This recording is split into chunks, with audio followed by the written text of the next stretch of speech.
না থাকলেও জান্নাত পাবে। 5 নম্বর যাকে ধরো তা ঠিক আছে, কিন্তু 4-এর ভিতরে যান কেউ আর এগুলো বাদে ঢুকে না। আমার বাংলাদেশে আল্লাহর জায়গায় আমরা বহু ছোট ছোট খোদা আমরা বসিয়েছি, ধরে বলেন ঠিক না বেঠিক? আমরা আজ থেকে ইমান পরিশুদ্ধ করব, মুসলমানের মাথা নত হবে একমাত্র কার কাছে? সম্মান দেওয়ার মালিক কে? ইজ্জত দেওয়ার মালিক কে? যদি মনে করেন আপনার পীর, যদি মনে করেন আপনার নেতা, যদি মনে করেন এমপি সাহেব, আপনি ভুলের ভিতরে আছেন, 1 নম্বরে একমাত্র থাকবেন যিনি, তিনি আল্লাহ। মা আর বাবার কোনো বিকল্প নাই ভাইজান। আমরা মনে করি মা বাবা, আমার বাংলাদেশে উত্তরবঙ্গের মানুষ কিন্তু আমরা একটু বকাটাই, এজন্য কিন্তু আমরা দেখেছি আমরা নিজের মায়ের খেদমত করি না।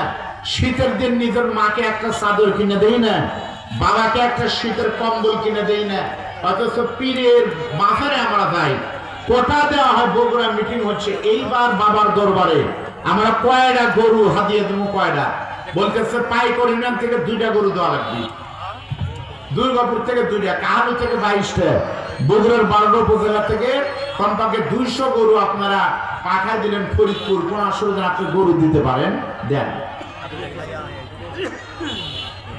কিন্তু আমাদের বক্তব্য হলো আপনার পীর আপনার ভাগ্যের পরিবর্তন করতে পারে না।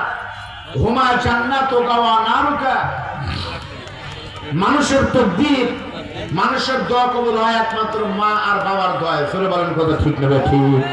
ভালো করে শুনেন ভাই, যত বড়ই বক্তা হোক না কেন, আমির হামজা সাহেব অনেক কষ্ট করে আসতেছে আপনাদের সামনে।